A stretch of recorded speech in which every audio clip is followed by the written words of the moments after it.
ରାୟଗଡ଼ା ଜିଲ୍ଲା କାଶୀପୁର ବ୍ଲକରେ ଆଜି ବାଲ୍ୟ ବିବାହ ନିଷେଧ ସମ୍ପର୍କିତ ସଚେତନ କାର୍ଯ୍ୟକ୍ରମ ଅନୁଷ୍ଠିତ ହୋଇଯାଇଛି। ଗୁଡ଼ାଏ ମ୍ୟାରେଜ୍ ଆକ୍ଟ ଅଛି।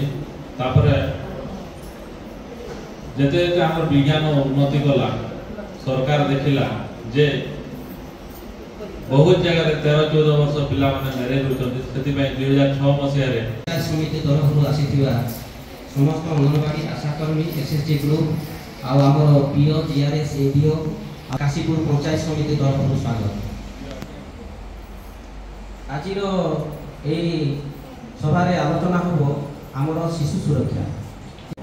ମୋ ସମ୍ମୁଖରେ ରହିଥିବା ଲାଇନ୍ ଅଫିସର ମାନେ ଯଥା ଅଙ୍ଗନବାଡ଼ି କର୍ମୀ